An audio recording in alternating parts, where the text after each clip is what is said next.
नमस्कार दोस्तों, आप सभी का हमारे आध्यात्मिक आरोग्य चैनल पर हार्दिक स्वागत है। मैं आचार्य विवेक पिछले 30 वर्षों से आयुर्वेदिक चिकित्सा और योग विज्ञान का अध्ययन और अभ्यास कर रहा हूं। आज हम बात करेंगे एक ऐसी प्राचीन विद्या के बारे में जो हमारे शरीर की सबसे स्वाभाविक क्रिया श्वास को एक शक्तिशाली चिकित्सा में बदल देती है। प्राण जीवन, ऊर्जा और आयाम नियंत्रण, इन दो शब्दों से मिलकर बना है प्राणायाम। यह केवल सांस लेने की तकनीक नहीं, बल्कि जीवन ऊर्जा के प्रवाह को नियंत्रित करने की कला है। हमारे ऋषिमुनियों ने हजारों वर्ष पहले इस विद्या को विकसित किया था और आज आधुनिक विज्ञान भी इसके अद्भुत लाभों की पुष्टि कर रहा है। क्या आपने कभी गौर किया है कि हमारी भावनात्मक अवस्था का हमारी सांसों से गहरा संबंध है? जब हम क्रोधित होते हैं, हमारी सांस तेज हो जाती है। जब हम शांत होते हैं, सांस धीमी और गहरी हो जाती है। यह संबंध द्विपक्षीय है। हम अपनी सांसों को नियंत्रित करके अपनी मानसिक और शारीरिक अवस्था को भी नियंत्रित कर सकते हैं। यही प्राणायाम का मूल सिद्धांत है। आज हम जानेंगे कि कैसे प्राणायाम के माध्यम से हम अपने शरीर की स्वयं चिकित्सा क्षमता को जागृत कर सकते हैं और विभिन्न रोगों से मुक्ति पा सकते हैं। प्राणायाम की वैज्ञानिक समझ से शुरू करें तो हमारे शरीर में प्रतिदिन लगभग 20,000 बार श्वास प्रक्रिया होती है। अधिकांश समय यह प्रक्रिया अचेतन रूप से चलती रहती है, लेकिन जब हम सचेत होकर इस प्रक्रिया को नियंत्रित करते हैं तो अद्भुत परिवर्तन होते हैं। जब हम गहरी सांस लेते हैं तो हमारे फेफड़ों में अधिक ऑक्सीजन पहुंचती है, जो रक्त के माध्यम से हमारे पूरे शरीर में फैल जाती है। इससे कोशिकाओं का कार्य बेहतर होता है, मेटाबॉलिज्म सुधरता है और शरीर की विषाक्त पदार्थों को बाहर निकालने की क्षमता बढ़ती है। प्राणायाम हमारे तंत्रिका तंत्र पर गहरा प्रभाव डालता है। सचेत श्वास अभ्यास से परानुकंपी तंत्रिका तंत्र पैरासिम्पैथेटिक नर्वस सिस्टम सक्रिय होता है, जिससे हमारे शरीर में विश्राम प्रतिक्रिया रिलैक्सेशन रिस्पांस उत्पन्न होती है। इससे हृदय गति धीमी होती है, रक्तचाप कम होता है और शरीर में तनाव हार्मोन कॉर्टिसोल का स्तर घटता है। आधुनिक शोध बताते हैं कि नियमित प्राणायाम अभ्यास से इम्यून सिस्टम मजबूत होता है, शरीर की सूजन कम होती है और कई प्रकार के ऑटोइम्यून डिसऑर्डर में सुधार होता है।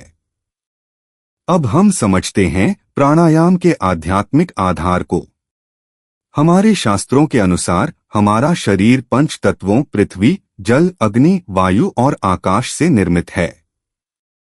इन तत्वों का संतुलन ही स्वास्थ्य है और असंतुलन रोग का कारण है।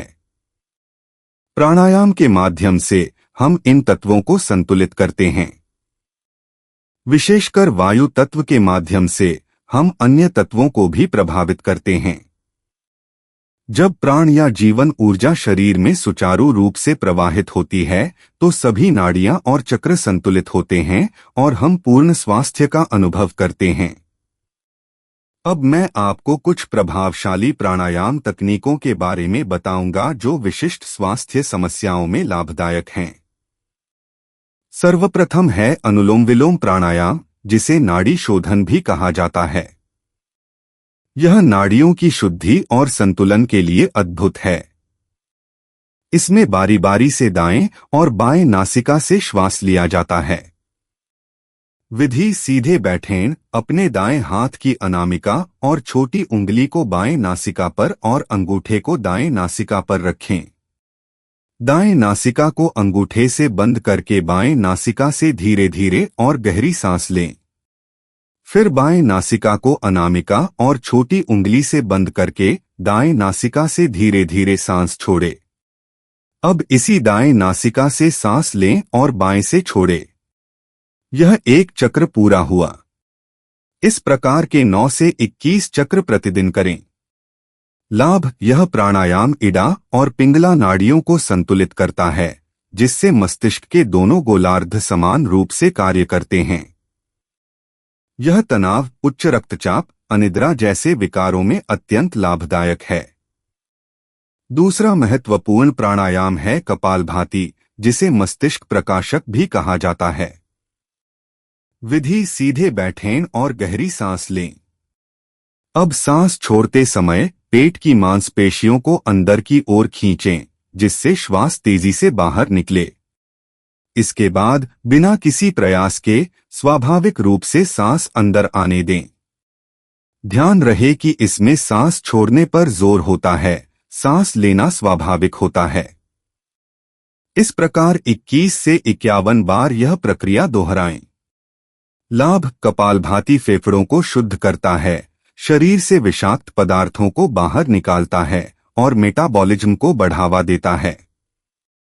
यह डायबिटीज, अस्थमा और श्वसन संबंधी समस्याओं में विशेष रूप से लाभदायक है। तीसरा प्राणायाम है भ्रामरी, जिसे भ्रमर, भौंरे के गुंजन की आवाज के कारण यह नाम दिया गया है।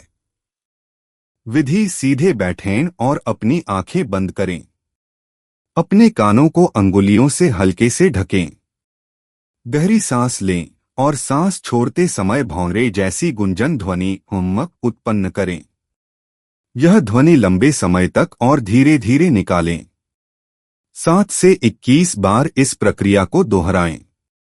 लाभ: भ्रामरी मानसिक तनाव, चिंता, अवसाद और उच्च रक्तचाप में अद्भुत लाभ पहुंचाता है।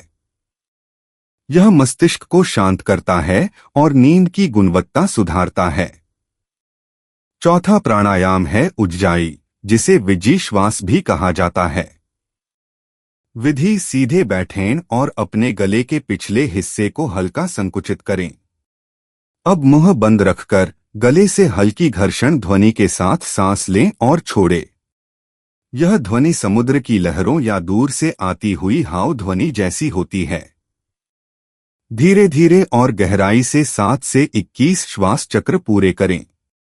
लाभ: उज्जाई प्राणायाम थायरॉइड ग्रंथि के कार्य को नियंत्रित करता है, मानसिक एकाग्रता बढ़ाता है और शरीर का तापमान नियंत्रित करता है।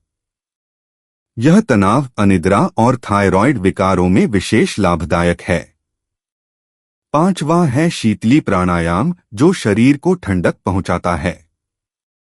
विधि: अपनी जीभ को स्ट्रॉ की तरह लपेटें और उसके माध्यम से धीरे धीरे सांस अंदर खींचें। फिर मुंह बंद करके नाक से सांस बाहर छोड़ें। 7 से 11 बार इस प्रक्रिया को दोहराएं।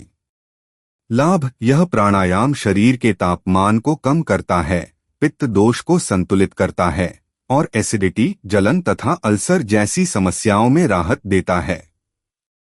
मैं आपको एक वास्तविक उदाहरण बताना चाहूंगा कि कैसे प्राणायाम ने एक गंभीर स्वास्थ्य समस्या का समाधान किया। मेरे एक शिष्य रमेश लगभग 45 वर्ष के, उच्च रक्तचाप और मधुमेह से पीड़ित थे। दवाइयों पर निर्भर होने के बावजूद उनकी स्थिति नियंत्रण में नहीं आ रही थी। मैंने उन्हें प्रतिदिन अनुलोम विलोम और कपालभाति का अभ्यास करने की सलाह दी। शुरुआत में वे केवल 5 से 7 मिनट का अभ्यास कर पाते थे, लेकिन धीरे धीरे